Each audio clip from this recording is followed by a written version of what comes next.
نن سهشنبه د 1400 لومړي هجري لمریز کال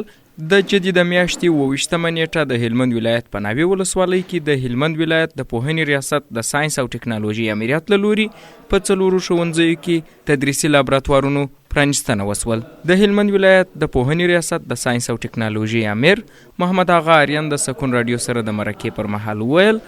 دا لابراتوارونه یې د ناوې ولسوالۍ په بیلابیلو سیمو کې پرانیستي دي چې د زده کوونکو سره په عملي برخه کې ډیره مرسته کوي او د ښوونځیو د مسؤلینو څخه یې غوښتنه وکړل ترڅو د لابراتوارونو په ساتنه کې پوره همکاري وکړي. نو دا مې یوازینۍ هیله د ټولو لیسو د امرین صاحبانو څخه ده چې موږ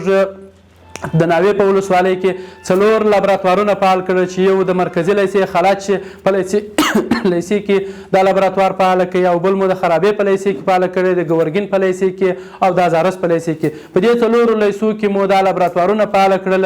دا مو تاسو ته د امانت در وسپارئ. د امانت مو هیله ده در څخه چې تاسو تر هغو بچانو پورې په ښه ډول باندې ورسوئ. بل لور ته بیا د ناوې ولسوالۍ اوسیدونکي هم د یادو لابراتوارونو په پرانیستلو سره خوښي څرګندوي او وایي تر دې وړاندې زده کوونکو په نظري توګه زده کړې کولې خو د دغه لابراتوارونو په جوړېدو سره به زده کوونکي وکولی سي ترڅو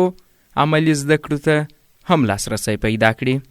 موږ نن ډېر ځای د خوښۍ دی چې یو استاد یو ښوونکی په عملي توګه د یو انسان یو سکلټ ته ولاړ دی او هغه بندونه او هډوکي ورښیي چې دغه هډوکي دي دغه غټ هډوکي دي دغه کوچني هډوکي دي او حتی د زړه په حصه کې د پښتورګو په حصه کې او همدغه شان د سږو په حصه کې او د تنفس په حصه کې او رالو نور دغسې کوم هغه غټې او وړې کلمې چې د انسان په دننه په مغازایو موجود دي. ډېر خوشحاله یو چې ډېر اهم شان دي. موږ هم په بار بار خپل د هغه لابراتوار والا چې کوم مسلکین دي یا مدیران دي دغه لیسو والا نو دا مو ورته ویلي دي چې دا ډېر مهم شان دي او په ډېر غټ قیمت موږ ته راغلي دي. نو بعضې چې نکې نیمګړتیاوې وي در ډېره حده موږ هغه ورسره همکار یو چې هغه نیمګړتیاوې پای ته ورسیږي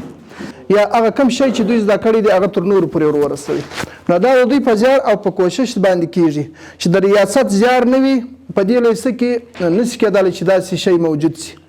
او چې د دې لیسې کوشش نه وي د دې لیسې زیار نه وي بیا داسې نشي کېدلی چې یو څوک یو ځای ته ورسیږي یا دغه امرین پر ونه ګرځېږي یا د مسؤلین پر ونه ګرځېږي. د دوی په کوشش بیا دا دی چې پر وګرځېږي چې دا شی په هغه ځای کې استعمال سي چې کوم استعمالېدل غواړي.